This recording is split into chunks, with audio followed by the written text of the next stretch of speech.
And the first topic is Prithvi Vigyan scheme. Recently, okay, 2021-26 വലിയൊരു വർഷത്തേക്ക് ഏകദേശം ഒരു 5,000 അടുത്ത് crore rupees ചെലവഴിച്ചിട്ട് ഒരു സ്കീം, ഒരു പ്രൊജക്ട് ലോഞ്ച് ചെയ്ത്. അതിന്റെ പേരാണ് പൃഥ്വി. പൃഥ്വി എന്നുള്ളത് ഷോർട്ട് പേരാണ്. അതിന്റെ ഫുൾ എക്സ്പാൻഡ് ചെയ്ത പൃഥ്വി വിജ്ഞാൻ എന്ന രീതിയിലാണ്. അപ്പൊ ഇത് ആരാണ് ലോഞ്ച് ചെയ്യുന്നതാണ് പരീക്ഷയ്ക്ക് ചോദിക്കുക. It is launch by the ministry of earth science. അപ്പൊ തന്നെ നമുക്ക് ഏകദേശം ഒരു ഐഡിയ കിട്ടിയിട്ടുണ്ട്. ഭൂമിയെ കുറിച്ച് പഠിക്കാനുള്ള ഒരു സ്കീമാണിത്. അതുകൊണ്ട് തന്നെ മിനിസ്ട്രി ഓഫ് എർത്ത് സയൻസ് ആണ് ഇത് ലോഞ്ച് ചെയ്ത് നമുക്ക് മനസ്സിലായി. സോ ഇത് ഒരു എപ്പോഴും എന്തായിരിക്കും ഇങ്ങനെയുള്ള സ്കീമുകളൊക്കെ നമ്മുടെ ഗവൺമെന്റിന്റെ, ഇപ്പം റൂളിംഗ് ഗവൺമെന്റ് ഏതാണോ അവരുടെ ക്യാബിനറ്റ് മിനിസ്ട്രി ആയിരിക്കും ഇത് പബ്ലിഷ് ചെയ്യുക. അപ്പൊ എല്ലാ ക്യാബിനറ്റ് മിനിസ്ട്രിയുടെയും ചെയർമാൻ ആരാണ്? പ്രൈം മിനിസ്റ്റർ ആയിരിക്കും. ഇപ്പോഴത്തെ നമ്മുടെ പ്രൈം മിനിസ്റ്റർ നരേന്ദ്രമോദി ആയതുകൊണ്ട് നരേന്ദ്രമോദി ചെയർ ചെയ്യുന്ന യൂണിയൻ ക്യാബിനറ്റ് ആണ് പൃഥ്വി വിജ്ഞാൻ എന്നുള്ള ഈ ഒരു സ്കീം ലോഞ്ച് ചെയ്തത്. അപ്പം ക്യാബിനറ്റിലെ ഏത് മന്ത്രി, ഏത് മിനിസ്ട്രിയുടെ കീഴിലായത് വരിക? Ministry of earth science. ഏത് വർഷത്തേക്കാണ്? 2021-26 വരെ. ലോങ് പീരീഡ് ആണ്. എത്ര ബജറ്റ് അനുവദിച്ചിട്ടുണ്ട്? ഏകദേശം ഒരു കാര്യം മനസ്സിലാക്കിയത്. Now in details. ഞാൻ പറഞ്ഞ 2 പോയിന്റ്സും ഇവിടെ ഹൈലൈറ്റ് ചെയ്തിട്ടുണ്ട്. അപ്പൊ എന്താണ് ഇതിന്റെ ഉദ്ദേശം? ഇത് മെയിൻലി ഒബ്സർവേഷൻ ആണ്. എന്തിനുള്ള observation? Atmosphere, ocean, geosphere, cryosphere and solid earth. ഇതിൽ കൈറോസ്ഫിയർ എന്ന് പറഞ്ഞാല് നമ്മുടെ ഭൂമിയില് തണുത്ത് ഉറച്ചു കിടക്കുന്ന സ്ഥലങ്ങളുണ്ടല്ലോ. ഇപ്പൊ ഹിമാലയത്തിന്റെ ഒക്കെ ഉള്ളിലൊക്കെ തണുത്ത് ഉറച്ച് കിടക്കുന്ന സ്ഥലങ്ങളുണ്ട്. അങ്ങനെയുള്ള സ്ഥലങ്ങളെ കുറിച്ചും പഠിക്കാനും അതുപോലെ അറ്റ്മോസ്ഫിയറിനെ കുറിച്ചൊക്കെ പഠിക്കുന്നതിന്റെ ഭാഗമായിട്ടാണ് ഈ സാധനം നമ്മൾ ലോഞ്ച് ചെയ്തിട്ടുള്ളത്. Okay, so that is very very important. വളരെ ഇൻട്രസ്റ്റിംഗ് ആയിട്ടുള്ള ഒരു വാക്ക് ഞാൻ ഈയിടെ റീസെന്റ് കണ്ടതാണ്. ശങ്ക്രീല, ഇങ്ങനെ ഒരു വേർഡ് ഉണ്ട്, ശങ്ക്രീല. അതായത് നമ്മുടെ ഈ ഹിമാലയൻ പോർഷനിലേക്ക് നിങ്ങൾ നോക്കി കഴിഞ്ഞാല് ഹിമാലയൻ പോർഷനിലൊക്കെ ഒട്ടുമിക്ക മഞ്ഞ് മൂടിയ സ്ഥലങ്ങളുണ്ട്. ഈ മഞ്ഞ് മൂടിയ സ്ഥലങ്ങളില് നമ്മൾ കാണാത്ത ടൈപ്പ് ജീവികളും കാണാത്ത ടൈപ്പ് പക്ഷികളും ഒക്കെ ഉണ്ടെന്നാണ് പറയുന്നത്, വിശ്വസിക്കണം. ചിലർ കണ്ടവരും ഉണ്ട്. ഇപ്പൊ നിങ്ങൾ കണ്ട യതി എന്നൊരു സംഭവമുണ്ട്. യതി വളരെ ഇൻട്രസ്റ്റിംഗ് ആയിട്ടുള്ള ഒരു സാധനമാണ് യതി. യതി എന്ന് പറഞ്ഞു കഴിഞ്ഞാൽ നമ്മുടെ ഈ ചിമ്പാൻസി പോലത്തെ മഞ്ഞ് മനുഷ്യരാണെന്ന് പറയാം. ഇത് ഇന്ന് വരെ ആരും കണ്ടിട്ടില്ല. പക്ഷെ interesting conspiracy connected with it. അപ്പൊ നിങ്ങളുടെ ക്യൂരിയോസിറ്റിക്ക് വേണ്ടി അത് നോക്കാം. അപ്പൊ അങ്ങനെ അറ്റ്മോസ്ഫിയറിലുള്ള അല്ലെങ്കിൽ ഓഷ്യനിലുള്ള, ജിയോസ്ഫിയറിലുള്ള, കൈറോസ്ഫിയറിലുള്ള, സോളിഡ് എർത്തിലുള്ള എല്ലാത്തിനെ കുറിച്ചും റിക്കോർഡിക്കലി പഠിച്ച് ഇൻഫർമേഷൻസ് ഗ്യാദർ ചെയ്യുന്നതിന്റെ ഭാഗമായിട്ടാണ് പൃഥ്വി അല്ലെങ്കിൽ പൃഥ്വി വിജ്ഞാൻ എന്നുള്ള ഈ സ്കീം ലോഞ്ച് ചെയ്തത്. ഓക്കെ, അപ്പൊ ഇത്രയും കാര്യങ്ങൾ നന്നായിട്ട് മനസ്സിലാക്കാം. അപ്പൊ എന്തിനാ അങ്ങനെ ചെയ്യണേ? അങ്ങനെ പഠിക്കുന്നതിന്റെ ഉദ്ദേശം എന്താണ്? For predicting. നമുക്ക് പലതും ഓഷ്യന്റെ ക്ലൈമാറ്റിക് സിറ്റുവേഷൻ എല്ലാം നമ്മൾ പഠിക്കാൻ പറ്റും.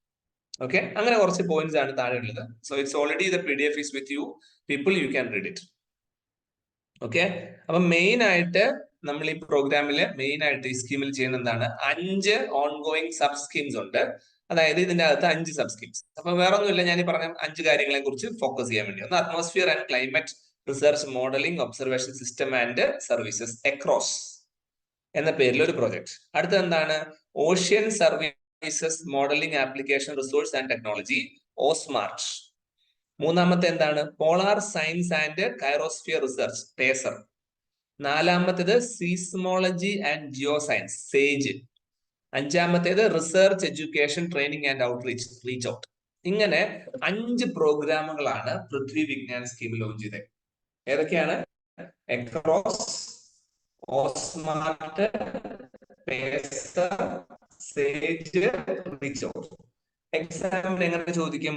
എക്സാമിന് ചോദിക്കും വാട്ട് ഈസ് ഓസ്മാർട്ട്. ഓസ്മാർട്ട് ഇത് വെക്കണം. ഓസ്മാർട്ട് ഓഷ്യനുമായിട്ട് ബന്ധപ്പെട്ടാണ്. എക്രോസോ അറ്റ്മോസ്ഫിയറുമായിട്ട് ബന്ധപ്പെട്ടാണ്. പേസറോ പോളാർ സയൻസും ഞാൻ പറഞ്ഞ കൈറോസ്ഫിയറുമായിട്ട് ബന്ധപ്പെട്ടാണ്. സീസ്മോളജിയും ജോഗ്രഫിയും, അല്ലെ സീസ്മോളജി എന്ന് പറഞ്ഞാൽ ഭൂമി ഉൽക്കുമായിട്ടൊക്കെ ബന്ധപ്പെട്ടാണ് സേജ് കിടക്കും. പിന്നെ നമുക്ക് പഠിച്ചതെല്ലാം ബാക്കിയുള്ളവർക്ക് പറഞ്ഞു കൊടുക്കാനും അതിന് ട്രെയിനിങ് കൊടുക്കാനും വേണ്ടിയാണ് റീച്ച് ഔട്ട് എന്നൊരു സ്കീം. ഇങ്ങനെയാണ് പൃഥ്വി അല്ലെങ്കിൽ പൃഥ്വി സ്കീമിന്റെ ഒരു ഡീറ്റെയിലിംഗ് നമ്മൾ വരാം. യെസ്, നൗ ആകാംക്ഷ കേൾക്കാൻ പറ്റുന്നുണ്ടോ? എന്റെ സൗണ്ട് ബ്രേക്ക് ആയി ഇടയ്ക്ക്.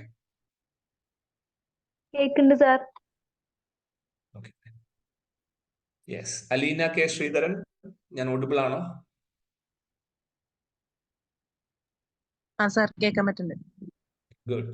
ഞാൻ ഇടയ്ക്കിടയ്ക്ക് ഓരോരുത്തരായിട്ട് വിളിച്ചോളാം, അപ്പൊ എല്ലാവരും ശ്രദ്ധിച്ചിരിക്കുക. So this is about the first important scheme, Prithvi. Okay. So ബാക്കിയുള്ളതൊക്കെ കുഞ്ഞു കുഞ്ഞു കാര്യങ്ങൾ നിങ്ങൾ വായിച്ചു. അപ്പൊ എനിക്ക് ഇന്ന് പറയാനുള്ള ഒന്നാമത്തെ important topic it's about the very recent സ്കീമാണ് പൃഥ്വി സ്കീം. എന്താണ് അതിന്റെ സ്പെസിഫിക്കേഷൻസ് എല്ലാം നിങ്ങൾക്ക് മനസ്സിലായിട്ടുണ്ടോ?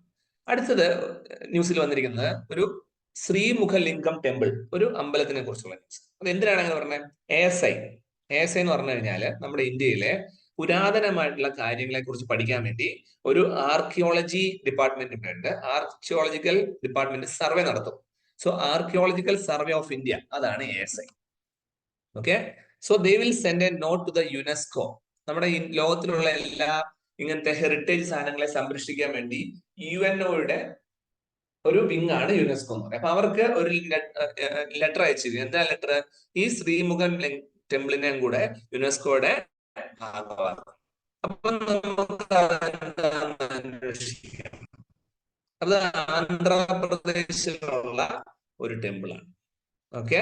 So that is about the Srimukha. ഒഡീസയുടെ ഭുവനേശ്വറിലുള്ള ലിംഗരാജ ടെമ്പിളുമായിട്ട് അതേ ആർക്കിടെക്ചർ സിമിലാരിറ്റി ഇതിനുണ്ട് എന്നൊരു സജഷൻ വന്നതിന്റെ ഭാഗമായിട്ടാണ് ഈ നോട്ട് പോയിരിക്കുന്നത്.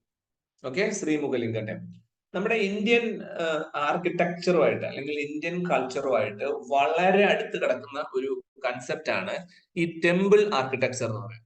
നമ്മുടെ ഇന്ത്യയിലുള്ള പരമപുരാതന അമ്പലങ്ങളും ഒക്കെ വളരെ അത്ഭുതകരമായിട്ടുള്ള ഒരു എന്താ പറയുക സ്ട്രക്ചർ ഉള്ള കാര്യങ്ങൾ. അതിന്റെ കാൽക്കുലേഷൻസ് ഒക്കെ ഭീകരമാണ്. ഇപ്പൊ ഉദാഹരണം പറഞ്ഞാൽ നമുക്ക് കേരളത്തിൽ തന്നെ നിങ്ങൾക്ക് കാണാൻ പറ്റുന്ന ഒരു സാധനമാണ് നമ്മുടെ പത്മനാഭസ്വാമി ക്ഷേത്രം ഇൻ ട്രിവാൻഡ്രം. അപ്പൊ ട്രിവാൻഡ്രം പത്മനാഭസ്വാമി ക്ഷേത്രത്തിന്റെ ഫ്രണ്ടിലുള്ള വലിയ ഗോപുരമുണ്ട്. സോ ആ വലിയ ഗോപുരത്തിന് 7 കുഞ്ഞു കുഞ്ഞു വാതിലുകൾ നിങ്ങൾക്ക് കാണാം. നിങ്ങൾ വീഡിയോയിൽ നോക്കിയാൽ അല്ലെങ്കിൽ ഫോട്ടോ നോക്കിയാൽ കാണാൻ മനസ്സിലാവും. ആ 7 കുഞ്ഞു കുഞ്ഞു വാതിലുകള് ശരിക്കും പറഞ്ഞാൽ നമ്മുടെ ചന്ദ്രനും അതുപോലെ തന്നെ സൂര്യനും റൊട്ടേറ്റ് ചെയ്യുന്ന ആ ലൈനില്, നമ്മൾ ഭൂമി അതിനെ റൊട്ടേറ്റ് ചെയ്യുന്ന അതേ ലൈനിൽ ജോഗ്രഫിക്കലിയും ആൻഡ് ഓൾസോ മാത്തമാറ്റിക്കലിയുമാണ് ആ ബിൽഡിംഗ് പണിതിരിക്കുന്നത്. അതുകൊണ്ട് തന്നെ ഒരു പർട്ടിക്കുലർ മാസം എത്തുമ്പോൾ സൂര്യന്റെ മൂവ്മെന്റ് ഈ ഗോപുരത്തിന്റെ നേരെ വരികയും ഗോപുരത്തിന്റെ ഓപ്പോസിറ്റ് സൈഡിൽ നിങ്ങൾ പോയി നിൽക്കുവാണെങ്കിൽ ഞാൻ ഈ പറഞ്ഞ ആ 7 ജനൽ വാതിലുകളിലൂടെ സൂര്യൻ ഇങ്ങനെ കടന്നു പോകുന്നതായിട്ടുള്ള വളരെ ബ്യൂട്ടിഫുൾ ആയിട്ടുള്ള ഒരു ഫിനോമിനൻ, ഒരു പ്രതിഭാസം അല്ലെങ്കിൽ ഒരു സംഭവം പലപ്പോഴും നടക്കാറുണ്ട്. That is we called as equinox എന്ന് പറയുന്ന സാധനം.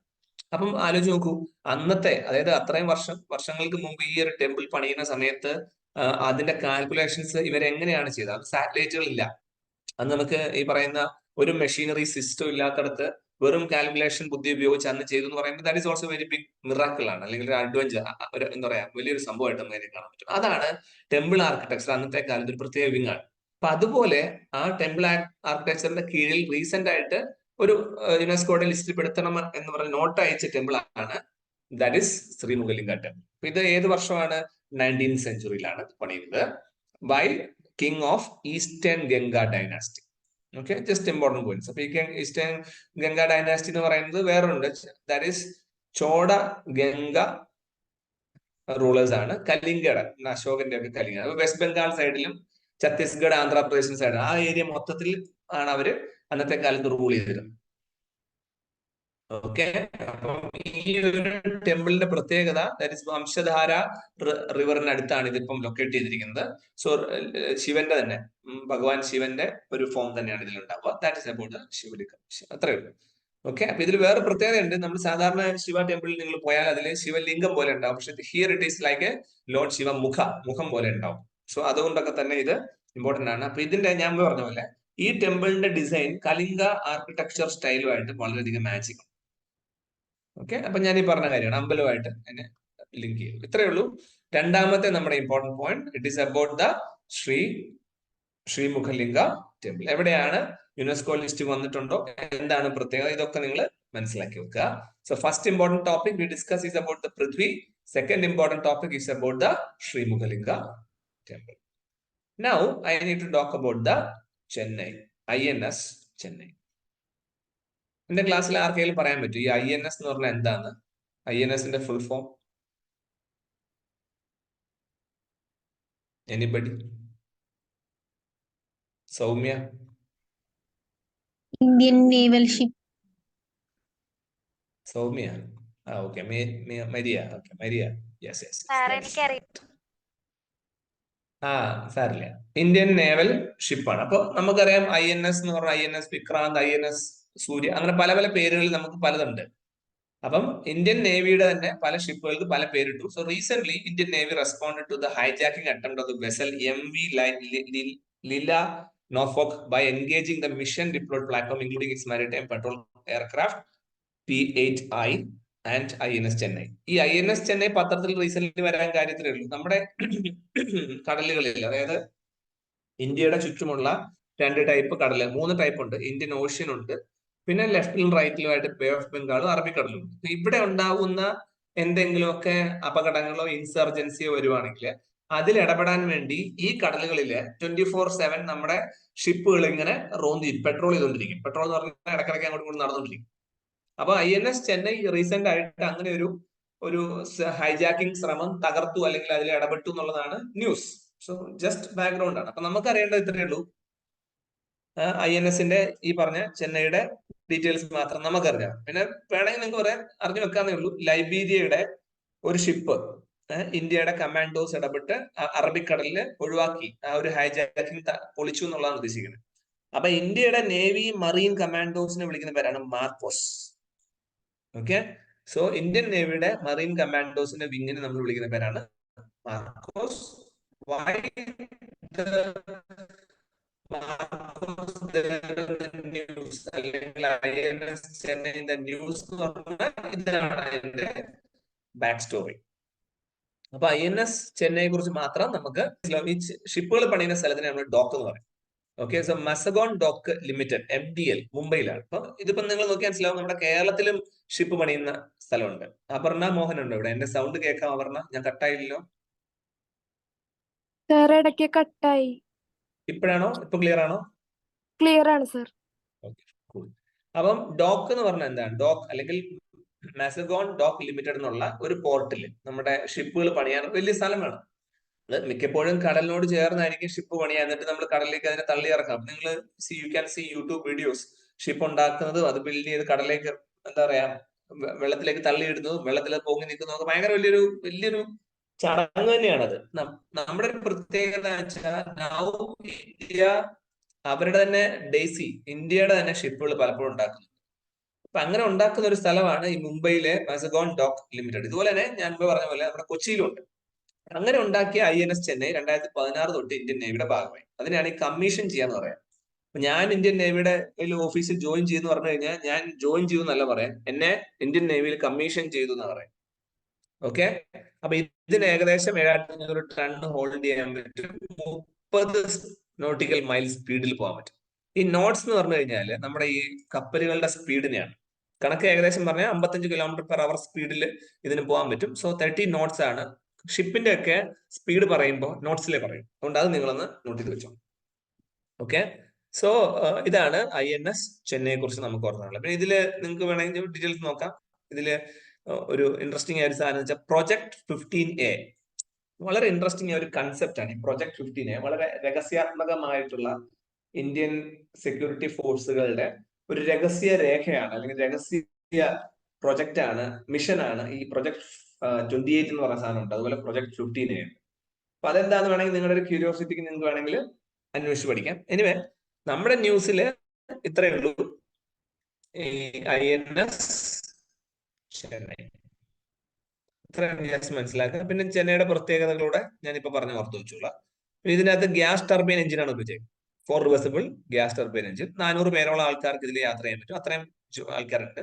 പിന്നെ ഇതിന് പ്രത്യേകതയുണ്ട്, nuclear biological chemical warfare conditions ഏത് സാഹചര്യത്തിൽ പിടിച്ചു വെക്കാൻ പറ്റും. നല്ല ഹൈഫൈ സർവൈലൻസ് റഡാർ ഇതിൽ ഫിറ്റ് ചെയ്തിട്ടുണ്ട്. ഇത്രയും കാര്യങ്ങൾ ഓർത്തു വെച്ചാൽ. So first we need about the Prithvi എന്ന ഒരു പ്രൊജക്ടിനെ, പൃഥ്വി എന്നുള്ള സ്കീമിനെ കുറിച്ച് നമ്മൾ ഡിസ്കസ് ചെയ്തു. വളരെ ഇമ്പോർട്ടന്റ് ആയിട്ട് ഓർത്ത് വെക്കണം. Second one, we discussed about the which temple? Sri Mugalingeshwara temple. Okay. And the third one we talk about the INS Chennai. ഈ 3 കാര്യങ്ങളും നല്ല വൃത്തിയായിട്ട് ഓർത്തു വെക്കുക. നാലാമത്തെ KVIC. KV എന്ന് പറയുമ്പോൾ khadi and village industries commission. നമുക്കറിയാം ഖാദി, ഇപ്പൊ ഓണമൊക്കെ ആകുമ്പോൾ നിങ്ങൾ പറയും ഖാദിയുടെ ഷർട്ടും മുണ്ടും വാങ്ങിക്കാം അല്ലെ, അങ്ങനെയൊക്കെ നമ്മൾ പറയാറുണ്ട് അല്ലെ സർക്കാരിന്റെ. അപ്പൊ ഈ ഖാദി എന്ന് പറഞ്ഞാൽ എന്താ വെച്ചാൽ അതാത് സംസ്ഥാനങ്ങളുടെ തനത് കാര്യങ്ങൾ അല്ലെങ്കിൽ അവരുടെ ഉൾഗ്രാമങ്ങളിൽ ഉണ്ടാക്കുന്ന മാർക്കറ്റ് ചെയ്ത് ആ ഗ്രാമങ്ങൾക്ക് ഉണ്ടാകുകയും ചെയ്യുന്ന പരിപാടിയാണ്. So that is about Khadi and village industries. Okay, KVIC. അപ്പൊ ഇതില് എന്താണ് അതിനുവേണ്ടിയുള്ള കമ്മീഷനാണ് Khadi and village industry commission. അത്രയും. അപ്പൊ ഇവരും റീസെന്റ് KVICയും അതുപോലെ തന്നെ ക്വാളിറ്റി കൗൺസിൽ ഓഫ് ഇന്ത്യയും ഒരു എഗ്രിമെന്റ് സൈൻ ചെയ്യുന്നുള്ളതാണ് ന്യൂസ്. അപ്പൊ അത് കേൾക്കുമ്പോൾ തന്നെ നിങ്ങൾക്ക് കോമൺ സെൻസിൽ മനസ്സിലാവും എന്തിനായിരിക്കും ഖാദിയും വില്ലേജ് ഇൻഡസ്ട്രി കമ്മീഷനും ക്വാളിറ്റി കൗൺസിൽ ഓഫ് ഇന്ത്യയും തമ്മിൽ എഗ്രിമെന്റ് ഉണ്ടാക്കിയിട്ടുണ്ടാവുക. MOU എന്ന് പറഞ്ഞു കഴിഞ്ഞാൽ മെമ്മോറാണ്ടം ഓഫ് അണ്ടർസ്റ്റാൻഡിംഗ്. ഒരു അണ്ടർസ്റ്റാൻഡിംഗിൽ പോവാം എന്നൊരു കരാറ് ഒപ്പിടുക എന്നുള്ളതാണ്. അപ്പൊ അതിന്റെ ഉദ്ദേശം എന്താ നിങ്ങൾക്ക് മനസ്സിലായിട്ടുണ്ടാവും. കാരണം എന്താ, ഈ ഖാദി വില്ലേജിലും അല്ലെങ്കിൽ ഖാദിയിലും വില്ലേജ് ഗ്രാമങ്ങളിലൊക്കെ ഉണ്ടാക്കുന്ന സാധനങ്ങൾ അവരുടെ ക്വാളിറ്റിയും കൂടെ നോക്കി ഉണ്ടാക്കണം. അല്ലാതെ വില്ലേജ് ആണെന്ന് പറഞ്ഞിട്ട് ആവശ്യമില്ലാത്ത സാധനങ്ങൾ കച്ചവടം ചെയ്യാൻ പാടില്ല. അത്രേ ഉള്ളൂ. അപ്പൊ അതിനുവേണ്ടി വേൾഡ് ക്ലാസ് ഖാദി പ്രൊഡക്റ്റ് ഉണ്ടാക്കാനുള്ള പ്രൈം മിനിസ്റ്റർ നരേന്ദ്രമോദിയുടെ ഒരു വിഷന്റെ ഭാഗമായിട്ടാണ് ഇങ്ങനെ ഒരു കൺസെപ്റ്റ് കൊളാബറേറ്റ് ചെയ്തത്. അപ്പൊ എന്താണ് khadi and village industry commission? അത് നമുക്ക് നോക്കാം. ഇത് ഇന്ത്യയിൽ 1957 വരുന്നത്. ഓക്കെ. അപ്പൊ ഇത് ഏത് മന്ത്രിയുടെ മന്ത്രാലയത്തിന് കീഴിലാണ് വരിക? കുഞ്ഞു ബിസിനസ് അല്ലേ. അപ്പൊ micro small medium enterprises MSME എന്ന കാറ്റഗറിയിലാണ് ഇത് വരിക. സോ ഇതിനു വേണ്ടി പ്രത്യേകമായിട്ട് ഒരു കുഞ്ഞ് നിയമം കൊണ്ടുവന്നു. So khadi and village industry commission act of 1956. അപ്പോ ഈ khadi and village industry commission എന്ന് പറഞ്ഞ ആ കമ്മീഷൻ ഒരു സ്റ്റാറ്റ്യൂട്ടറി ബോഡിയാണ്. എന്തുകൊണ്ടാണ് സ്റ്റാറ്റ്യൂട്ടറി എന്ന വാക്കിന്റെ അർത്ഥം ഒരു സ്റ്റാറ്റ്യൂട്ടിന്റെ അടിസ്ഥാനത്തിൽ പ്രവർത്തിക്കുന്നത് എന്നാണ്. അപ്പൊ സ്റ്റാറ്റ്യൂട്ടറി എന്നുള്ള വാക്കിന്റെ അർത്ഥം എന്താ? സ്റ്റാറ്റ്യൂട്ട് എന്നുള്ള വാക്കിന്റെ അർത്ഥം എന്താ? നിയമം. അപ്പൊ സ്റ്റാറ്റ്യൂട്ട് എന്ന് പറഞ്ഞാൽ എന്താ? നിയമത്തിന്റെ ബേസ് ചെയ്ത് ഒരു ആക്ടിന്റെ അടിസ്ഥാനത്തിൽ. അപ്പം നമ്മൾ ഏതെങ്കിലും ഒരു ബോഡീനെ സ്റ്റാറ്റ്യൂട്ടറി ബോഡി എന്ന് വിളിക്കുന്നുണ്ടെങ്കിൽ നിങ്ങൾ മനസ്സിലാക്കേണ്ടത് എന്താണ്? ആ ബോഡിയുടെ പിന്നിൽ ഒരു നിയമം ഉണ്ടാവും. അപ്പൊ ഇവിടെ എന്താണ്? Khadi and village industry commission act, അതാണ് അതിന്റെ നിയമം. ഓക്കെ. അപ്പൊ ഇവരുടെ കീഴിൽ വരുന്ന ഒരു സ്ഥാപനം ക്വാളിറ്റി കൺട്രോൾ ഓഫ് ഇന്ത്യയുടെ ആയിട്ട് ഒരു എഗ്രിമെന്റ് സൈൻ ചെയ്യുന്നുള്ളതാണ് നമ്മളെ സംബന്ധിച്ച് ഒരു ഇമ്പോർട്ടന്റ് ന്യൂസ്. എന്താണ് ഖാദി വില്ലേജ് ഇൻഡസ്ട്രീസ് കമ്മീഷൻ എന്നുള്ളതും അത് ഏത് വർഷം വന്നു എന്നുള്ളതും എന്നൊക്കെ ഡീറ്റെയിൽ ആയിട്ട് ഓർത്തു വെക്കണം. ബാക്കിയുള്ളതൊക്കെ ഫംഗ്ഷൻ ഒക്കെ അതിന് നിങ്ങൾക്ക് അനുഭവിക്കാവുന്ന കഥകൾ മാത്രമേ ഉള്ളൂ. So you can read. Now next is about the UN statistical commission. UN എന്ന് പറഞ്ഞാൽ യുണൈറ്റഡ് നേഷൻസ്. ഓക്കെ. അപ്പോ ഈ UN സ്റ്റാറ്റിസ്റ്റിക്കൽ കമ്മീഷൻ എല്ലാ രാജ്യങ്ങളിലും അവരവരുടെ രാജ്യങ്ങളിൽ അവരവരുടെ ഒരു സ്റ്റാറ്റിസ്റ്റിക്കൽ ബോഡീനെ എസ്റ്റാബ്ലിഷ് ചെയ്യും. ഇപ്പൊ ഇന്ത്യയിൽ റീസെന്റ് എന്ത് ചെയ്തു? ഒരു 4-year term as A member of UN statistical commission. അപ്പൊ ഇന്ത്യ യുണൈറ്റഡ് നേഷൻസിന്റെ സ്റ്റാറ്റിസ്റ്റിക്കൽ കമ്മീഷനിൽ ഒരു 4 വർഷം ടൈമുള്ള ഒരു മെമ്പർ ആയിട്ട് മാറി എന്നുള്ളതാണ് പത്രവാർത്ത. അതുകൊണ്ട് തന്നെ നമുക്ക് എന്താണ് UN സ്റ്റാറ്റിസ്റ്റിക്കൽ കമ്മീഷൻ അറിയണം. ഓക്കെ. അപ്പൊ നിങ്ങൾ എപ്പോഴും പിള്ളേരെ പഠിക്കുമ്പോൾ ആലോചിക്കേണ്ടത് എന്താ? കറണ്ട് അഫെയർ പഠിക്കുന്നത് എന്തിനാണ്? ഈ കറണ്ട് അഫയേഴ്സിനെ അടിസ്ഥാനപ്പെടുത്തിയാണ് ചോദ്യങ്ങൾ വരിക. അപ്പൊ കറണ്ട് അഫെയറിൽ നിന്ന് എന്തൊക്കെ ചോദ്യം വരുന്നു എന്നുള്ളത് നിങ്ങൾ കോമൺ സെൻസിൽ മനസ്സിലാക്കി. അപ്പൊ ഇവിടെ ഇങ്ങനൊരു ന്യൂസ് പത്രത്തിൽ വന്നാൽ നിങ്ങൾ അറിയേണ്ടത് ഈ 4 വർഷത്തെ മെമ്പർ ആയി എന്നുള്ളതിൽ അതിൽ വലിയ ആനക്കാര്യമല്ല. നിങ്ങൾ അപ്പൊ മനസ്സിലാക്കേണ്ടത് ആ മെമ്പർ ആയ സ്ഥാപനം ഏതാ? UN statistical commission. അതെന്താണെന്നാണ് അറിയുന്നത്. അതാണ് പരീക്ഷയ്ക്ക് ചോദിക്കുക. അപ്പൊ UN സ്റ്റാറ്റിസ്റ്റിക്കൽ കമ്മീഷൻ 1946 തുടങ്ങി. അതിന്റെ ഹെഡ് ക്വാർട്ടർ ന്യൂയോർക്കിലാണ്. ഓക്കെ. അപ്പം ഗ്ലോബൽ ആയിട്ട് ഇന്ത്യയിലുള്ള ലോകത്തിലുള്ള എല്ലാ സ്റ്റാറ്റിസ്റ്റിക്സ് എന്ന് പറഞ്ഞ കണക്കുകളാണ്, ഡീറ്റെയിൽസ്, ഡേറ്റ, ഇതെല്ലാം കാൽക്കുലേറ്റ് ചെയ്യുന്ന ഭൂമിയിലെ തന്നെ ഏറ്റവും ഹയസ്റ്റ് ബോഡിയാണ് ഗ്ലോബൽ സ്റ്റാറ്റിസ്റ്റിക്കൽ സിസ്റ്റം. ഈ ലോകത്തിലുള്ള എല്ലാ രാജ്യങ്ങളിൽ നിന്നും സംസ്ഥാനങ്ങളിൽ നിന്നുള്ള കണക്കുകൾ അവര് കോഡിഫൈ ചെയ്യുന്നുള്ളതാണ്. അപ്പൊ അതില് ആ ഒരു ഗ്രൂപ്പിലേക്ക് അല്ലെങ്കിൽ ആ തീരുമാനം എടുക്കുന്ന ഒരു ഗ്രൂപ്പിലേക്ക് നമ്മൾ മെമ്പറായി. അതാണ് പത്രത്തിൽ അതൊരു വലിയ ന്യൂസ് കാരണം. ഓക്കെ. സോ ഈ സ്റ്റാറ്റിസ്റ്റിക്കൽ കമ്മീഷൻ ആണ് യുണൈറ്റഡ് നേഷന്റെ സ്റ്റാറ്റിസ്റ്റിക് ഡിവിഷനിലെ ഹാൻഡിൽ ചെയ്യുന്നത്. സോ വെരി കോമൺ പോയിന്റ്സ് ആണ്, ജസ്റ്റ് ഓർത്ത് വെച്ചാൽ. ഓക്കെ. സോ ഇത് എല്ലാ വർഷവും ഇങ്ങനെ നടന്നു പോകും. അപ്പൊ 55-ാമത്തെ സെഷൻ, റീസെന്റ് ആയിട്ട് 55-ാമത്തെ സെഷനാണ് നമുക്കിവിടെ 2024 മാർച്ച് 1-ാം തീയതി ന്യൂയോർക്കിൽ വെച്ച് നടന്നു. ഫെബ്രുവരി 27 തൊട്ട് മാർച്ച് 1 വരെ ന്യൂയോർക്കിൽ വെച്ച് നടന്നു. So that is also very very important.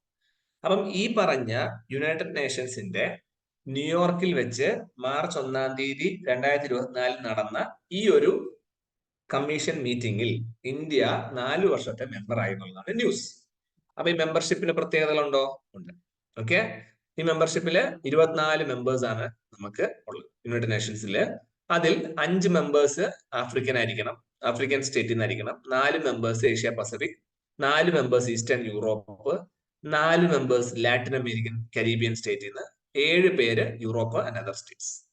ഇവർക്ക് എല്ലാവർക്കും 4 വർഷം. Okay, so India was the member of Strategic Commission in the last commission in 2004. And the country is returning blah blah. Okay, ഇത്രയും പോയിന്റ്സ് ആണ് നമുക്ക് UN സ്റ്റാറ്റിസ്റ്റിക്കൽ കമ്മീഷനിൽ ഓർത്തു വെക്കാൻ. Okay, so very very important ആണ് പറഞ്ഞു വരുന്നത്. Now we need to talk about one important island, Kavaratti. അപ്പൊ നമുക്കറിയാം കവരത്തി എന്ന് പറഞ്ഞാൽ കേരളത്തിനോട് വളരെ അടുത്ത് കിടക്കുന്ന ഒരു ഐലൻഡ് ആണ്. സോ നമ്മുടെ കേരളത്തിന്റെ അടുത്ത് അറബിക്കടലില് ഉള്ള ലക്ഷദ്വീപ് ഐലൻഡ്സിൽ ആ ഗ്രൂപ്പിൽ വരുന്നതാണ് ഈ കവരത്തി ഐലൻഡ്സ്. ഓക്കെ ഓക്കെ, ഇന്ത്യയുടെ പടം നോക്കിയാൽ നിങ്ങൾക്ക് മനസ്സിലാവും. ഇന്ത്യയുടെ ലെഫ്റ്റ് സൈഡിൽ അറബിക്കടലും റൈറ്റ് സൈഡിൽ ബേ ഓഫ് ബംഗാളും. ഓക്കെ, അപ്പൊ ആ അറബിക്കടലിലുള്ള ഐലൻഡ്സ് ആണ് ലക്ഷദ്വീപ്, ബേ ഓഫ് ബംഗാളിലുള്ളതാണ് ആൻഡമാൻ നിക്കോബാർ. ഓക്കെ, അപ്പം ഈ കവരത്തി ഐലൻഡില് prime minister development project launch ചെയ്തു, ഏകദേശം 1150 കോടി രൂപ. ഇതാണ് പത്രവാർത്ത. അപ്പൊ നമുക്ക് ഇങ്ങനെ ഒരു പത്രവാർത്ത കാണുമ്പോൾ അയാൾ എന്തിനാ അത്രയും പൈസ കൊടുത്തു, അതൊന്നും അല്ല നമ്മൾ അന്വേഷിക്കണം. നമ്മൾ അന്വേഷിക്കുന്നത് അപ്പൊ തന്നെ കവരത്തി ഐലൻഡ്സിനെ കുറിച്ച് അന്വേഷിക്കും. കവരത്തി എന്ന് പറയുന്നത് ലക്ഷദ്വീപ് ഐലൻഡിലെ ക്യാപിറ്റലാണ്, പോയിന്റ് നമ്പർ 1. ഇത് വളരെ ചെറിയ ഒരു യൂണിയൻ ടെറിട്ടറിയാണ്. അപ്പം ഒരു സംസ്ഥാനമല്ല, കേന്ദ്രഭരണ പ്രദേശമാണ്. അപ്പൊ കേന്ദ്രഭരണ പ്രദേശം ആയതുകൊണ്ട് തന്നെ അവിടെ മുഖ്യമന്ത്രിയോ മറ്റു മന്ത്രിമാരോ MLA-മാരോ ഒന്നുമില്ല. അത് യൂണിയൻ ടെറിട്ടറി ആയതുകൊണ്ട് അതിന്റെ കാര്യങ്ങളെല്ലാം നോക്കുന്നത് ആരാണ്? ഒരു അഡ്മിനിസ്ട്രേറ്റർ ആയിരിക്കും. അതിനെ ഗവൺമെന്റ് അപ്പോയിന്റ് ചെയ്യുക, അയാളാണ് ഇത് നോക്കുക. അപ്പോ ലക്ഷദ്വീപ് ആർച്ചിപ്പലഗം. സോ ആർച്ചിപ്പലഗം എന്ന് പറഞ്ഞു കഴിഞ്ഞാൽ ഒരു ജോഗ്രഫിക്കൽ സ്ട്രക്ചർ ആണ്. ഓക്കെ, അപ്പം ഈ ലക്ഷദ്വീപിന്റെ സെന്റർ ഓഫ് ദ ലക്ഷദ്വീപ് ആർച്ചിപ്പലഗയുടെ നടുക്കായിട്ട് ഏകദേശം ഒരു സെൻട്രൽ പോർഷനിലാണ് ഈ കവരത്തി ഐലൻഡ്സ് വരിക. ഒരു ഗ്രൂപ്പ് ഓഫ് ഐലൻഡുകളെയാണ് നമ്മൾ ആർച്ചിപ്പലഗം എന്ന് പറയുന്നത്. പിന്നെ വേറൊരു ഇമ്പോർട്ടന്റ് പോയിന്റ് ഉണ്ട്. ഈ കവരത്തി ഐലൻഡ്സും ആൻഡമാൻ നിക്കോബാർ ഐലൻഡ്സുമായിട്ട് കമ്പയർ ചെയ്യുവാണെങ്കിൽ ആൻഡമാൻ നിക്കോബാർ ഐലൻഡ് ശരിക്കും പറഞ്ഞ ഒരു പർവ്വതം പൊട്ടിത്തെറിച്ച് അത് തണുത്തുറഞ്ഞ് പാറയായി ദ്വീപായി മാറിയതാണ്. അതുകൊണ്ട് ദോസ് ആർ എങ്ങനെ ടൈപ്പ് ആയിരിക്കും? ദോസ് ആർ എന്താണ് പറയടാ, അഗ്നിപർവ്വതത്തിന് ഇംഗ്ലീഷ് എന്താ പറയാ? മോൾട്ടൻ ലാവ വഴിയാണ്. അപ്പൊ ലാവ പുറത്തേക്ക് വന്ന് ലാവ അവിടെ തണുത്ത് ഉറച്ച് പാറയായി അങ്ങനെ ഉണ്ടായിട്ടുള്ള ദ്വീപുകളാണ് ആർച്ചിപ്പലഗോ. ഏത് ടൈപ്പ് ആർച്ചിപ്പലഗോ? ലക്ഷദ്വീപ് ആൻഡമാൻ ആൻഡ് നിക്കോബാർ ആർച്ചിപ്പലഗോ. എന്നാൽ ലക്ഷദ്വീപിന്റെ കേസിൽ അങ്ങനെയല്ല. ലക്ഷദ്വീപില് ഇതെല്ലാം എന്തായിരിക്കും? ഇതെല്ലാം അറ്റോൾസ് ആണ്. അറ്റോൾസ് മീൻസ് നമ്മുടെ കക്കയൊക്കെ ഉണ്ടല്ലോ, കക്ക. അതുപോലെ തന്നെ കോറൽ റീഫുകളാണ്, കോറൽ ഐലൻഡ്സുകളാണ്. കോറൽ എന്ന് പറഞ്ഞു കഴിഞ്ഞാൽ മലയാളത്തില് പവിഴപ്പുറ്റുകൾ അങ്ങനെയുള്ള സാധനങ്ങൾക്ക് ചേർന്നുണ്ടാക്കിയ ടൈപ്പാണ്. So it's also very beautiful. Okay, so ഇത് ഈ പറഞ്ഞ കവരത്തി എന്ന് പറയുന്നത് അഗത്തി ഐലൻഡിന്റെയും ആൻഡ്രോട്ട് ഐലൻഡിന്റെയും ഏകദേശം ഒരു നടുക്കായിട്ട് വരും. ജസ്റ്റ് കണക്കുകൾ മാത്രമേ. അപ്പൊ ആ ഒരു കുറെ ഐലൻഡ്സ് ഉണ്ടെങ്കിലും എല്ലായിടത്തും ഒന്നും മനുഷ്യർ താമസമില്ല. കുറച്ച് ഐലൻഡ് മാത്രമേ നന്നായിട്ട് താമസിക്കാൻ കൊള്ളുള്ളൂ എന്നുള്ളതാണ് എന്റെ പോയിന്റ്. ഓക്കെ, സോ ഈ ഐലൻഡിൽ ഏകദേശം 12 അറ്റോളും 5 സബ്മർജ്ഡ് ബാങ്കും 3 കോറൽ, ഞാൻ പറഞ്ഞ കോറൽ റീഫുകളും ഉണ്ട്. അപ്പൊ ഇങ്ങനെ വട്ടത്തിൽ എന്റെ കുഞ്ഞു കുഞ്ഞ് കുളങ്ങൾ പോലെയുള്ള ലഗൂൺസിനെയാണ് പറയുന്നത്. ലഗൂൺസ് പറഞ്ഞാൽ കായലുകളിലത്തെ സാധനം, കുഞ്ഞു കുഞ്ഞു കായൽസ്. അപ്പൊ അങ്ങനെയുള്ള ഭയങ്കര രസമുള്ള സ്ഥലം. ഓക്കെ, സോ കവരത്തിക്കകത്ത് ഒരു സ്മോൾ ഇൻലാൻഡ് ലേക്കും ഉണ്ട്, നോർത്തേൺ ടിപ്പിൽ. അപ്പൊ ഇവിടെ എന്തിനായിരിക്കും ഗവൺമെന്റ് ഓഫ് ഇന്ത്യ ഇത്രയും വലിയൊരു ഫണ്ട് കൊടുക്കുന്നത്? നിങ്ങൾ കോമൺ സെൻസിൽ ആലോചിച്ചാൽ മനസ്സിലാവും. ടൂറിസം ആണ് മെയിൻ ആയിട്ടുള്ള ഉദ്ദേശം. ഓക്കെ, സോ അതിന്റെ ഡീറ്റെയിലിംഗ് ആണ് ഈ താഴെ വന്നിരിക്കുന്ന പോയിന്റ്സ്. നിങ്ങൾ ജസ്റ്റ് വായിച്ചു നോക്കിയാൽ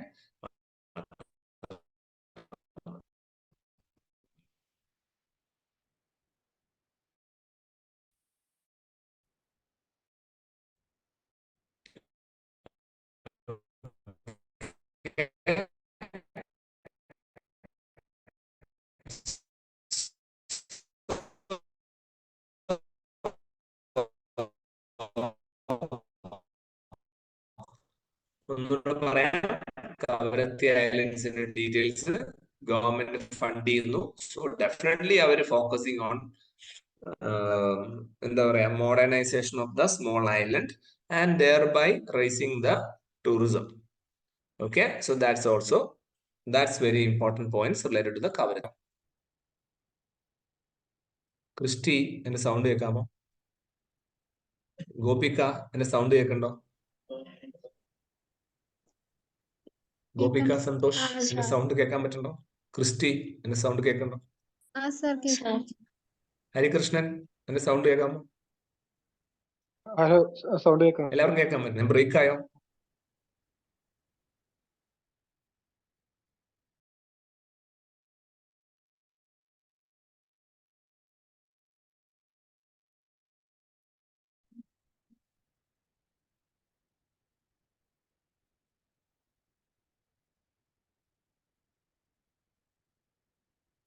ക്രിസ്റ്റി എന്റെ സൗണ്ട് കേൾക്കണ്ടോ? സർ കേക്കുണ്ട്. ഇടയ്ക്ക് ബ്രേക്ക് ആയി പോയി.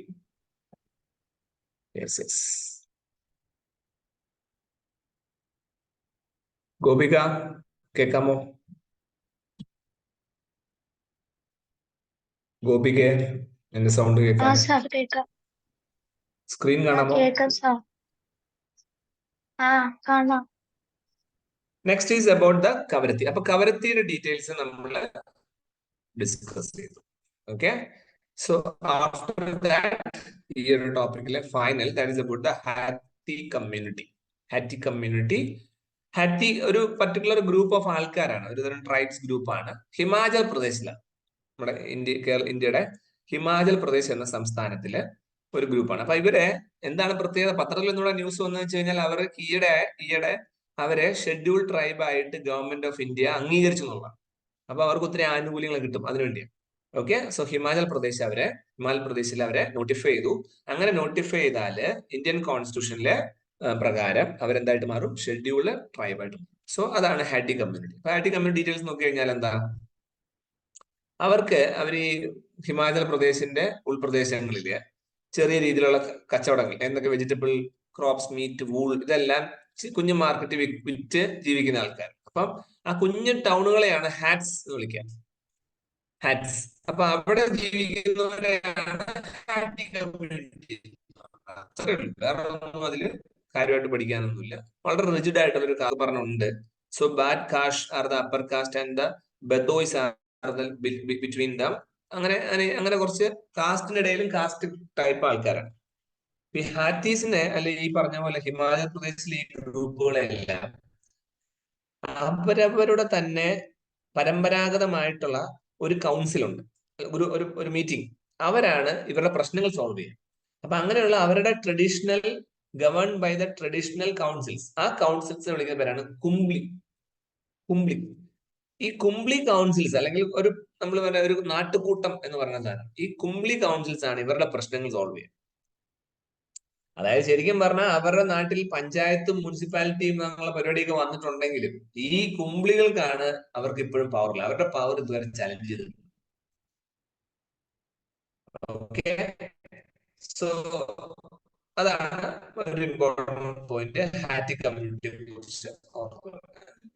സീരിയസ് ആയിട്ടുള്ള ഒന്നുമില്ല, ജസ്റ്റ് അറിഞ്ഞു വെച്ചാൽ. So what are the important topics which we discuss till now? നമുക്ക് നമ്പർ ഇടാം. topic we discuss here is about the Prithvi.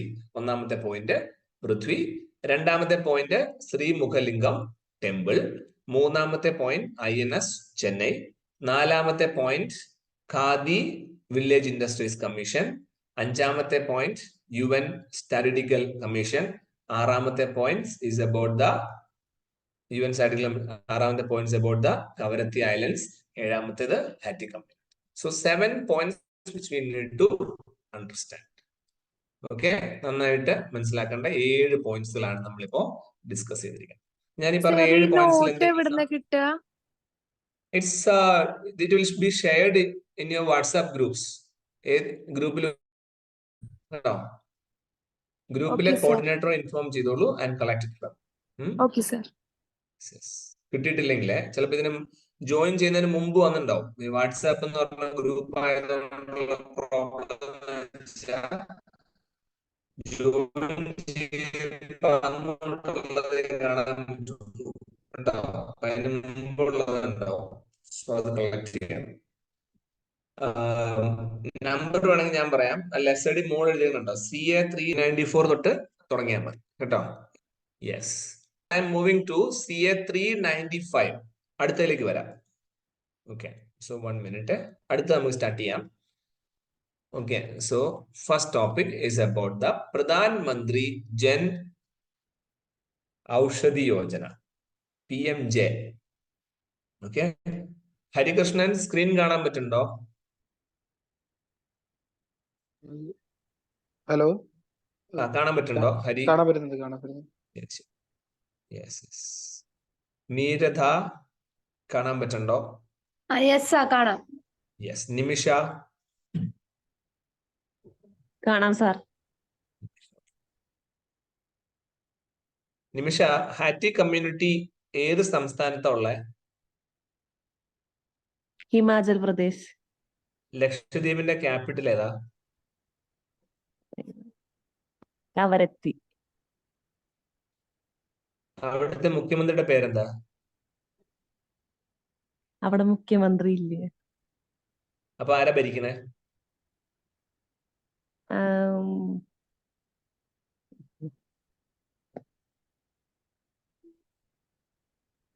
Administrator കേട്ടോ. Okay sir.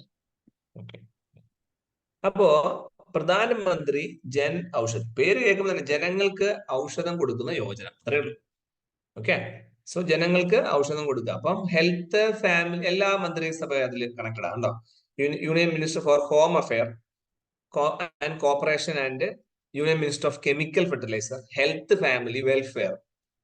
ഓക്കെ, ഇവരൊരു മെഗാ കോൺക്ലേവ്, വലിയൊരു മീറ്റിംഗ് നടത്തുന്നുള്ളതാണ് ഉദ്ദേശിക്കുന്നത്. എന്താ meeting? National mega conclave on PACS as പ്രധാനമന്ത്രി ഭാരതീയ ജൻ ഔഷധി കേന്ദ്ര. അതായത് നമ്മുടെ വീടിനോട് ചേർന്നെല്ലാം മരുന്ന് കടകൾ തുടങ്ങാന്നുള്ളതാണ്. ശരിക്കും പറഞ്ഞാൽ നിങ്ങൾക്ക് അറിയാമോ, ഇന്ത്യയിലെ ഏറ്റവും വലിയ മാഫിയ എന്ന് പറയുന്നത്, ഞാൻ എപ്പോഴും പറയും, മാഫിയ എന്ന് പറയുന്നത് അല്ലെങ്കിൽ നെക്സസ് എന്ന് പറയുന്നത് ഒരിക്കലും ഗുണ്ടകളോ അല്ലെങ്കിൽ സ്വർണ്ണക്കടത്തുകാരോ ഒന്നുമല്ല. The biggest Nexus is medical Nexus. ഇന്ത്യയിൽ ഏറ്റവും വലുതാണ്. അതാണ് ഏറ്റവും പ്രത്യേകത, മരുന്നുകൾ. നിങ്ങൾ നോക്കി മനസ്സിലാവും. അത് ആ മെഡിക്കൽ നെക്സസില് ഏറ്റവും ഭീകരമായിട്ടുള്ള സിസ്റ്റത്തിൽ ഫോളോ ചെയ്യുന്നവര് നമ്മുടെ കേരളത്തിലുള്ളത്. കാരണം ഇന്ത്യയിൽ ഏറ്റവും കൂടുതൽ ആശുപത്രികൾ ഉള്ളത് കേരളത്തിലാണ്.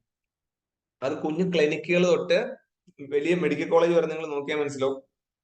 ഏറ്റവും ഭീകരമായിട്ടുള്ള ഒരു സിസ്റ്റം ഉള്ളത് കേരളത്തിലാണ്. അപ്പൊ കേരളത്തിൽ എന്തുകൊണ്ടാണ് ഇത്രയധികം മരുന്നുകൾ കേരളത്തിലെ ആൾക്കാരെ കൊണ്ട് തീറ്റിക്കുന്നത് നിങ്ങൾ ആലോചിക്കും.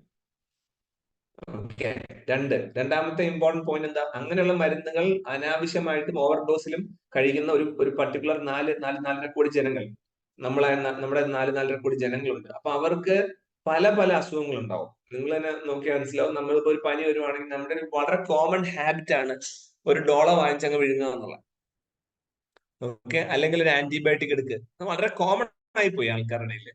സോ ആന്റിബയോട്ടിക് എന്നൊക്കെ പറഞ്ഞു കഴിഞ്ഞാൽ ഒരു കാലയളവിൽ നമ്മുടെ കേരളത്തിലൊക്കെ പണ്ട് നിങ്ങളുടെയൊക്കെ അപ്പൂപ്പന്റെ കാലം നോക്കിയാ ആന്റിബയോട്ടിക് എന്ന് പറഞ്ഞ സാധനം കേട്ടിട്ടുമില്ല ആൾക്കാർ.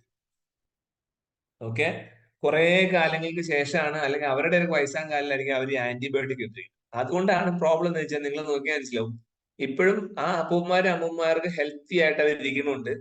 ഇപ്പോഴത്തെ നിങ്ങളെ പോലുള്ള കുഞ്ഞു പിള്ളേർക്ക് ആരോഗ്യസ്ഥിതിയിൽ അത്രയും സ്റ്റാമിന, കപ്പാസിറ്റി, കാലിബറും ഇല്ല.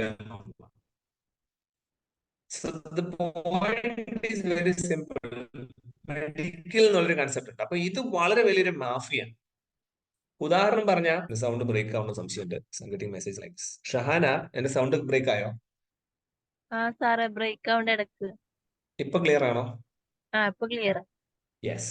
അപ്പൊ ഒരു ഇഞ്ചക്ഷൻ അല്ലെങ്കിൽ ഒരു ഗുളിക വാങ്ങിക്കണം വിചാരിക്കാം. ഇപ്പൊ ക്യാൻസർ പോലുള്ള അല്ലെങ്കിൽ ഭീകരമായിട്ടുള്ള ഒരു അസുഖത്തിനുള്ള ഒരു ഗുളികയാണെങ്കിൽ ആ ഗുളികയുടെ വില, ഒരു ഗുളികയുടെ വില ചിലപ്പോൾ 5000 രൂപയായിരിക്കും. അപ്പം എങ്ങനെയാണ് 5000 രൂപ? നിങ്ങൾക്കൊരു പോയിന്റ് അറിയാമോ? ഇപ്പൊ ഉദാഹരണം പറഞ്ഞാൽ ഞാനൊരു പാരസെറ്റമോൾ വാങ്ങിക്കുവാണെങ്കിൽ ഒരു സ്ട്രിപ്പ് അല്ലെങ്കിൽ 10 ഗുളികയുള്ള ഒരു പാരസെറ്റമോൾ ഞാൻ വാങ്ങിക്കുക 10 രൂപയാണ് വാങ്ങിക്കുക.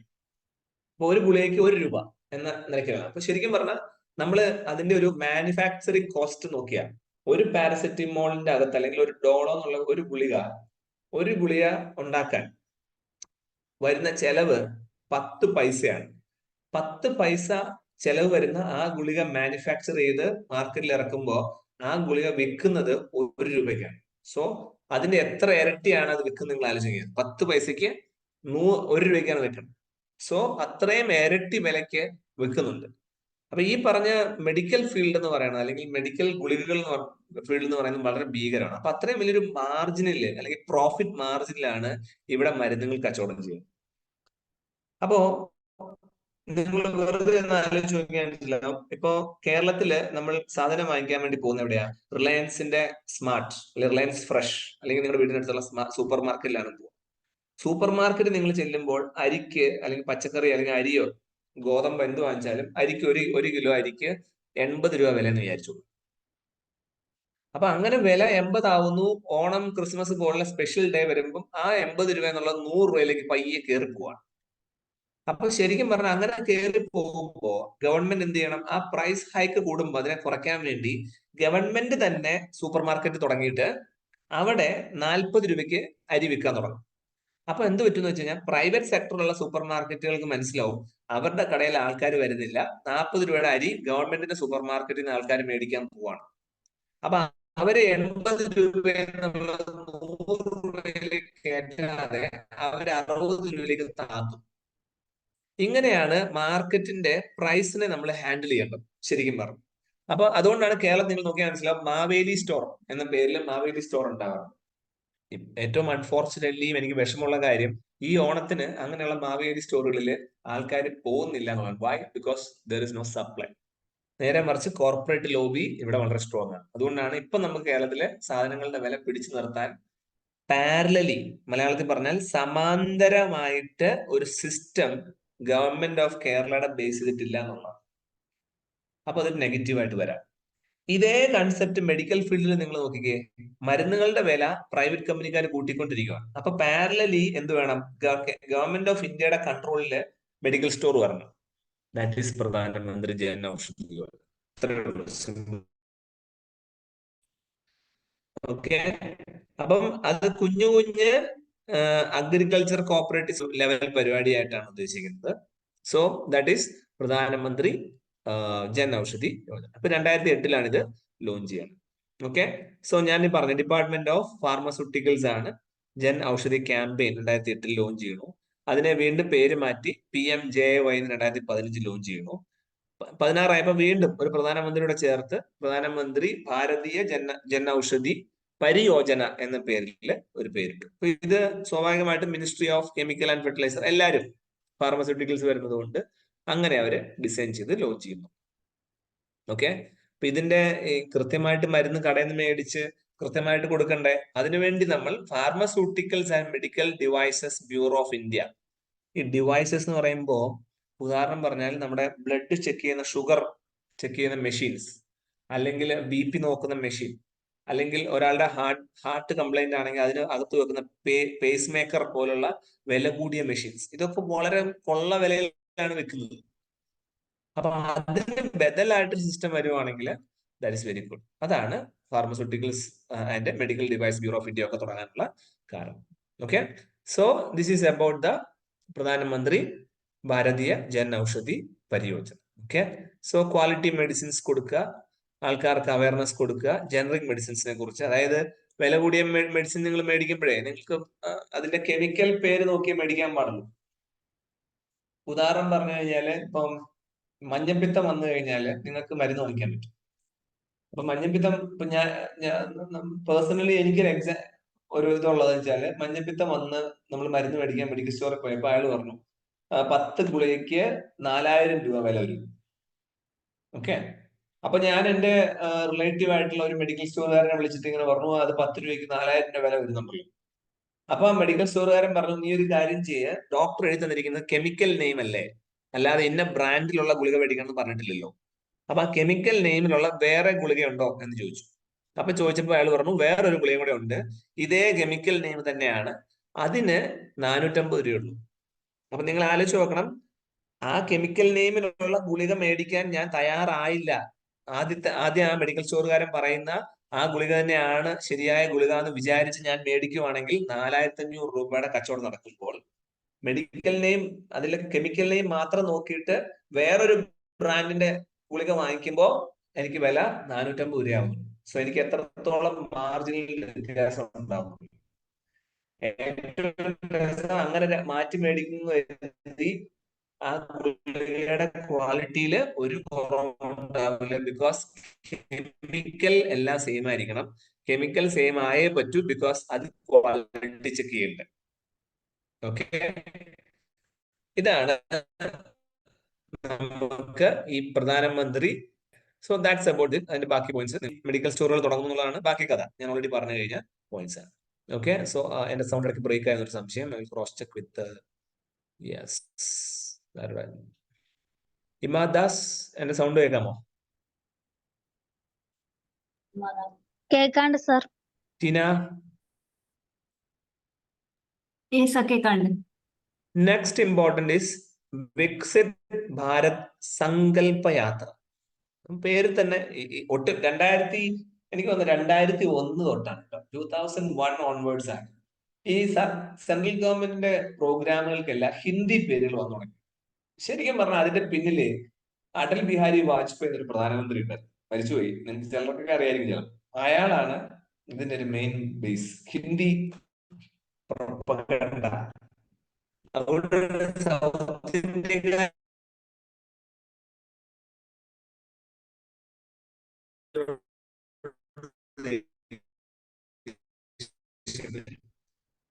വികസിത് ഭാരത് സങ്കല്പ്. അപ്പൊ കേൾക്കുമ്പോ അറിയാം രാജ്യത്തിന്റെ വികസനമാണ് ഉദ്ദേശിക്കുന്നത്. മന്ത്രിമാരും എല്ലാം കൂടെ രാജ്യം മുഴുവൻ ഇങ്ങനെ നടന്ന് സർക്കാരിന്റെ കാര്യങ്ങൾ എല്ലാവരിലേക്ക് എത്തിക്കുന്നതിൽ ഓക്കെ. അതിന്റെ ലക്ഷ്യം എന്താ? റീച്ചിങ് ദ അൺറീച്ച്ഡ്, എത്താത്തവരിലേക്ക് എത്തുക. That's it. ഓക്കെ, സോ അതിനുവേണ്ടി ഓരോരോ പരിപാടികൾ നടത്തുക. ഓക്കെ, അതിനുവേണ്ടി ജൻജാതീയ ഗൗരവ് ദിവസ്, അങ്ങനെ കുറച്ച് കാര്യങ്ങൾ. സോ വലിയ കഥയുള്ളതൊന്നുമല്ല, ജസ്റ്റ് മനസ്സിലാക്കി വെച്ചാൽ. ഓക്കെ, എല്ലാവരിലേക്കും കാര്യങ്ങൾ എത്തിക്കുക. അതിനുവേണ്ടി വണ്ടികൾ സംഘടിപ്പിക്കുക, അതിൽ പോസ്റ്റേഴ്സ് ഒട്ടിക്കുക. That's it. ഇത്രയും കാര്യങ്ങളാണ് വികസിത് ഭാരത് സങ്കല്പ യാത്ര കൊണ്ട് ഉദ്ദേശിക്കുന്നത്. അപ്പൊ അവരെന്തൊക്കെയാ ഉദ്ദേശിക്കുന്നത്? ആയുഷ്മാൻ ഭാരത്, നമ്മളിപ്പോ പറഞ്ഞ പ്രധാനമന്ത്രിയുടെ ജന ഔഷധി യോജന, ഗരീബി കല്യാൺ അന്ന യോജന. അപ്പം അന്ന എന്ന് പറയുമ്പോൾ പറയാം അന്നം, ഫുഡ്. ഓക്കെ, ദീൻദയാൽ അന്ത്യോദയ യോജന, അതായത് അന്ത്യോദയ യോജന എന്ന് പറഞ്ഞാൽ സ്കില്ലാണ്, ഓരോരുത്തർക്കും എന്തൊക്കെ ജോലികൾ കിട്ടാനുള്ള സൗകര്യങ്ങൾ. അപ്പൊ ഇങ്ങനെയുള്ള സെൻട്രൽ ഗവൺമെന്റിന്റെ സ്കില്ലുകളെ കുറിച്ചും അല്ലെങ്കിൽ പ്രോഗ്രാമുകളെ കുറിച്ചും സാധാരണ മനുഷ്യരിലേക്ക് ഇൻഫർമേഷൻ എത്തിക്കാൻ വേണ്ടി തുടങ്ങുന്ന ഒരു പരിപാടിയാണ്. സോ ഇത്രമാത്രം അതിനെക്കുറിച്ച് അറിയിച്ചു. എക്സാം പോയിന്റ് ഓഫ് വ്യൂ വലിയ കഥയൊന്നും അതിൽ കിട്ടാനില്ല. എന്നാൽ അടുത്ത ടോപ്പിക്കില് വളരെ ഇമ്പോർട്ടന്റ് ആയിട്ടുള്ള കഥയുണ്ട്, സെൻട്രൽ ബ്യൂറോ ഓഫ് ഇൻവെസ്റ്റിഗേഷൻ അഥവാ CBI. CBI റീസെന്റ് റെയിൽവേ പരീക്ഷയുടെ ക്വസ്റ്റ്യൻ പേപ്പർ ലീക്കായി. ഈ ക്വസ്റ്റ്യൻ പേപ്പർ ലീക്കായി എന്ന് പറഞ്ഞപ്പോഴാണ് 10-12,000 വേക്കൻസികൾ ഉണ്ട് പിള്ളേരെ. സോ ആരെങ്കിലും ഒക്കെ അറിഞ്ഞിട്ടില്ലെങ്കിൽ അറിഞ്ഞുകൊള്ളുക. പരീക്ഷ വിളിച്ചു, ആ പരീക്ഷയ്ക്ക് എല്ലാവരും അപ്ലൈ ചെയ്യണം, എല്ലാവരും എഴുതണം. സോ നോട്ടിഫിക്കേഷൻ വന്നിട്ടുണ്ട്, നിങ്ങളുടെ ഗ്രൂപ്പുകളിൽ നോട്ടിഫിക്കേഷൻ പോസ്റ്റ് ചെയ്തിട്ടുണ്ടാവും. ഇനി അഥവാ ഇല്ലെങ്കിൽ കോൺടാക്ട് കോർഡിനേറ്റർ ഇമീഡിയറ്റ്ലി. എങ്ങനെയാണ് അപ്ലൈ ചെയ്യേണ്ടതെന്നൊക്കെ ചോദിച്ച് മനസ്സിലാക്കുക. ഓക്കെ, സോ ഇത് CBI അന്വേഷണം പ്രഖ്യാപിച്ചെന്നുള്ളതാണ് പത്രത്തിൽ. അപ്പൊ നമുക്ക് പത്രവാർത്ത എന്താണെന്ന് മനസ്സിലായി. നമുക്ക് അറിയേണ്ടത് അതല്ല, CBI എന്താണെന്ന് അറിഞ്ഞാൽ. CBI 1941 എസ്റ്റാബ്ലിഷ് ചെയ്യുന്നത്. സ്പെഷ്യൽ പോലീസ് എസ്റ്റാബ്ലിഷ്മെന്റ് എന്ന പേരിൽ 41 എക്സാം ഉണ്ടാകുന്നത്. അപ്പം ശരിക്കും പറഞ്ഞ സ്വാതന്ത്ര്യം കിട്ടുന്നതിന് മുമ്പല്ലേ, സെക്കൻഡ് വേൾഡ് വാറില് നമ്മുടെ യുദ്ധം നടക്കുകയാണല്ലോ. അപ്പൊ പല പല സാധനങ്ങൾ മേടിച്ചതിന്റെ കണക്കുകളും കള്ളത്തരങ്ങളും കണ്ടുപിടിക്കാൻ വേണ്ടി തുടങ്ങിയതാണ് ഈ special police establishment. Okay, procurement എന്ന് പറഞ്ഞാൽ സാധനങ്ങൾ വാങ്ങിക്കുന്നില്ല, ബോംബ് വാങ്ങിച്ചു, റോക്കറ്റ് വാങ്ങിച്ചു, അതിലെ കള്ളങ്ങൾ നോക്കാം. അപ്പം ഇതാണ് സ്പെഷ്യൽ പോലീസ് എസ്റ്റാബ്ലിഷ്മെന്റ് 1941. ഇതിന്റെ അടിസ്ഥാനത്തിലാണ് CBI എന്നുള്ള സ്ഥാപനം വർക്ക് ചെയ്യുന്നത്. പിന്നീട് ഇതിനെക്കുറിച്ച് പഠിക്കാൻ വേണ്ടിയും CBI എന്നുള്ള പേരിലേക്ക് മാറ്റാൻ വേണ്ടിയും സന്താനം എന്ന ആളിനെ വെച്ച് നമ്മളൊരു കമ്മിറ്റി തുടങ്ങി.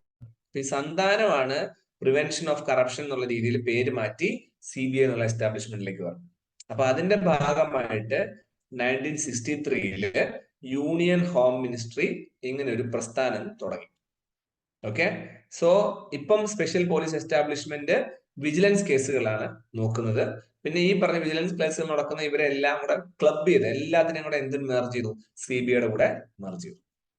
ഓക്കെ, അതുകൊണ്ട് തന്നെ CBI വളരെ ഇമ്പോർട്ടന്റ് നോട്ടായത് ഇതൊരു സ്റ്റാറ്റ്യൂട്ടറി ബോഡി അല്ല കേട്ടോ. സോ കാര്യം പറഞ്ഞ ഇത് Delhi police special police establishment act 1946 പ്രകാരമാണ്. ഞാൻ മുമ്പേ പലപ്പോഴും പറയാറുണ്ട്, ഒരു സ്റ്റാറ്റ്യൂട്ടറിന്റെ അടിസ്ഥാനത്തിൽ വരുന്ന സ്ഥാപനങ്ങളെ സ്റ്റാറ്റ്യൂട്ടറി ബോഡി എന്ന് വിളിക്കാം. പക്ഷെ CBIയുടെ കേസ് മാത്രം അങ്ങനെ വിളിക്കാൻ പാടില്ല എന്ന് ഗവൺമെന്റ് പറഞ്ഞു. അതിന് കാരണമുണ്ട്. അതായത് നിങ്ങൾ കേട്ടിട്ടുണ്ടാവും, ഇന്ത്യയിൽ ഒരു വലിയ കറപ്ഷൻ കോൺഗ്രസിന്റെ മന്ത്രിസഭ ഉണ്ടായിരുന്ന സമയത്ത് ഉണ്ടായി. വളരെ വലിയൊരു സ്കാം, അതാണ് 2G സ്കാം എന്ന് പറയും. 2G spectrum scam. ഈ 2G സ്പെക്ട്രം സ്കാം തമിഴ്നാട്ടിലെ വളരെ വലിയൊരു മന്ത്രി ഉണ്ടായിരുന്നു, രാജ. ഈ രാജ എന്ന് പറഞ്ഞ കേന്ദ്രമന്ത്രിക്കെതിരെയാണ് 2G സ്കാം സ്പെക്ട്രം ഉണ്ടായിരുന്നത്. രാജയ്ക്കെതിരെ അന്വേഷണം. അപ്പൊ രാജ ജയിലിലോട്ട് പോകുന്ന അവസ്ഥ വന്നപ്പോ രാജയുടെ വക്കീൽ എന്ത് ചെയ്തു? CBI എന്ന് പറയുന്ന സ്ഥാപനം തന്നെ ശരിക്കുള്ള സ്ഥാപനമല്ല എന്ന രീതിയിൽ സ്ഥാപിച്ചെടുക്കാൻ ശ്രമം നടത്തി. അതുകൊണ്ട് തന്നെയാണ് ക്ലിയർ ആയിട്ട് കോടതി പറഞ്ഞു, CBI അങ്ങനെയല്ല, നിങ്ങൾ ഉദ്ദേശിച്ച പോലെയല്ല. കാര്യം ശരിയാ, സ്പെഷ്യൽ പോലീസ് എസ്റ്റാബ്ലിഷ്മെന്റ് ആക്ട് പ്രകാരമാണ് വരുന്നത്, പക്ഷെ സ്റ്റാറ്റ്യൂട്ടറി കൂടിയല്ല. ഓക്കെ, അപ്പൊ CBIക്ക് ആരുണ്ടായിരിക്കും? ഒരു ഡയറക്ടർ ഉണ്ടായിരിക്കും. അങ്ങനെ കുറച്ച് കഥകൾ. ഓക്കെ, CBI ഉണ്ടാവും, അവര് 2 വർഷത്തിന് ഉണ്ടാവുക. CVC act, vigilance commission act പ്രകാരമാണ് അവർ വർക്ക് ചെയ്യുക, 2 വർഷത്തിന്. പിന്നെ ഈ CBI ഡയറക്ടർ ബോർഡ് ഉണ്ടല്ലോ, ഈ പറഞ്ഞ ഡയറക്ടർ ബോർഡിലേക്ക് CBIക്ക് റെക്കമെൻഡ് ചെയ്യാം 3 പേര്. അതിന്റെ പ്രൈം മിനിസ്റ്റർ ചെയർമാൻ ആണ്, ഓപ്പോസിഷൻ ലീഡർ മെമ്പറാണ്, ചീഫ് ജസ്റ്റിസ് ഓഫ് ഇന്ത്യ മെമ്പറാണ്. ഓക്കെ, അപ്പൊ അങ്ങനെ കുറച്ച് പേര്, അതുപോലെ തന്നെ recognised leader of the opposition. ഇവരെ ഈ 3 കാറ്റഗറി ആൾക്കാർ ചേർന്ന് ഒരാളെ സെലക്ട് ചെയ്യുവാണ്. അയാളാണ് CBIയുടെ ഡയറക്ടർ. അപ്പം ഡയറക്ടർ ഓഫ് CBIനെ അപ്പോയിന്റ് ചെയ്യുന്ന കമ്മിറ്റിയിൽ 3 അംഗങ്ങളുണ്ട്. അതിൽ ആരൊക്കെയാണെന്നുള്ളത് ഓർത്തു വെച്ചു. അപ്പം ഈ CBIക്ക് വേണ്ടി ഇതൊക്കെ പറയാൻ എവിടെയുണ്ട്? ഒരു അക്കാഡമിയും കൂടെ നമ്മൾ വെച്ചിട്ടുണ്ട്. That academy is in Uttar Pradesh. 96 തൊട്ടുണ്ട് ഗാസിയാബാദില് ഒരു അക്കാഡമി. ഓക്കെ, പിന്നെ ട്രെയിനിങ് കോളേജുകളുണ്ട് CBIയുടെ, കൊൽക്കത്ത, മുംബൈ ആൻഡ് ചെന്നൈ. അപ്പൊ നിങ്ങൾക്ക് ഈ CBIയിലൊക്കെ ജോലി ചെയ്യണമെന്ന് ആഗ്രഹം ഉണ്ടെങ്കിൽ നിങ്ങൾക്കൊരു പരീക്ഷയുണ്ട്. ആ പരീക്ഷയാണ് SSC staff selection commission CGL combine graduate. അങ്ങനെ ആ പരീക്ഷ എഴുതിയാൽ CBIയിലേക്ക് പോലും നിങ്ങൾക്ക് സബ് ഇൻസ്പെക്ടർ ആയിട്ടൊക്കെ ജോലി ചെയ്യാനുള്ള ഒരു ഓപ്ഷൻ കിട്ടും. അങ്ങനെ ഒരു സാധ്യതയും നമുക്കുണ്ട്. ഓക്കെ, സോ ബാക്കിയുള്ള കഥകൾ department of personal training DOPT ആണ് ഇതിന് സെലക്ഷൻ എടുക്കുക. പെൻഷൻ ആൻഡ് ഗ്രീവൻസ്, അങ്ങനെ കുറച്ച് കഥകൾ CBIയെ കുറിച്ച്. ഓക്കെ, സോ CBIയുടെ ഇമ്പോർട്ടന്റ് പോയിന്റ് ഉണ്ട്. CBI ഒരു എങ്ങനെയാണ് ഉണ്ടായെന്നുള്ളത് മനസ്സിലായി. CBIയുടെ ഡയറക്ടർ എന്ന് പറഞ്ഞാൽ ആരാണ്, എങ്ങനെയാണ് സെലക്ട് ചെയ്യുന്നത് നോക്കി, എത്ര വർഷം ടെന്യൂർ പോകും നോക്കി, അങ്ങനെ കുറച്ച് പോയിന്റ്സ് നമ്മൾ അതില് നോക്കി. അപ്പൊ ഈ CBIക്ക് അക്കാഡമി ഉണ്ടോ? ഉണ്ട്. എവിടെയാ? അത് ഗാസിയാബാദ്. ട്രെയിനിങ് സെന്റർ ഉണ്ടോ? ഉണ്ട്. എവിടെ? എത്ര അടുത്തുണ്ട്? 3 അടുത്ത്. ഇങ്ങനെയൊക്കെ പോയിന്റ്സ് നമ്മൾ ഓർത്ത് വെക്കണം. പിന്നെ അവരുടെ ഫംഗ്ഷൻസ് ഒക്കെ നിങ്ങൾക്കറിയാം, കറപ്ഷൻ ആണ് മെയിൻ ആയിട്ട് കൺട്രോൾ ചെയ്യുക. ഫിനാൻഷ്യൽ കറപ്ഷൻസ്, പിന്നെ വളരെ വലിയ സീരിയസ് ക്രൈമുകൾ അവരെ അന്വേഷിക്കും. അങ്ങനെ കുറച്ച് പോയിന്റ്സ് അതുമായിട്ട് ബന്ധപ്പെട്ടിട്ടുണ്ട്, നിങ്ങൾ വായിച്ചു നോക്കി. Next important point is about the central consumer protection authority അഥവാ CCPA. കേൾക്കുമ്പോൾ തന്നെ മനസ്സിലാവും, കൺസ്യൂമർ ആണ്, ഉപഭോക്താവ്. നമുക്കൊരു നിയമമുണ്ട് ഇന്ത്യയിലെ, consumer protection act. Okay, so consumer protection act പോലെ തന്നെയാണ് സെൻട്രൽ കൺസ്യൂമർ പ്രൊട്ടക്ഷൻ അതോറിറ്റി. ഇവരാണ് ഇന്ത്യയിലെ, നമുക്കറിയാം, നമ്മളെല്ലാ സാധനങ്ങളും മേടിച്ച് ഉപയോഗിക്കണം. അപ്പൊ അതിലെ ഡേറ്റ്, അങ്ങനെയുള്ള പ്രശ്നങ്ങൾ, കസ്റ്റമറിന് എന്തെങ്കിലും ബുദ്ധിമുട്ടുണ്ടാകുന്നുണ്ട്, ഇതൊക്കെ, അതുപോലെ തന്നെ പരസ്യങ്ങൾ,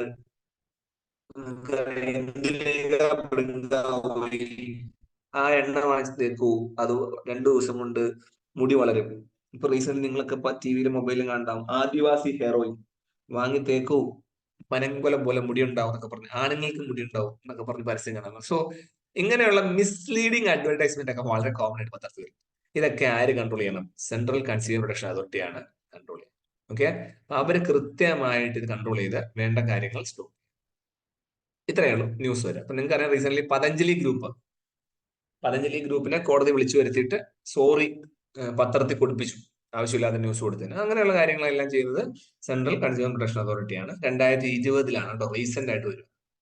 കൺസ്യൂമർ അഫെയറിന്റെ മിനിസ്ട്രിയാണ് കൺട്രോൾ ചെയ്യുന്നത്. ഇവർക്ക് ഹെഡ് ക്വാർട്ടേഴ്സ് ഡൽഹിയിലാണ്.